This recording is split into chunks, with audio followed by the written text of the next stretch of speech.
March 24th, 2021. We're at the vessel Wheel C.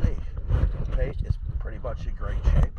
There are some thin spots in the corners. I just don't think it's stuck very well. But let's take a look.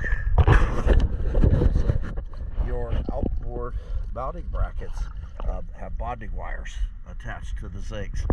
So we'll need to replace those zigs probably in about 2 more services, and we will be putting those bonding wires back on.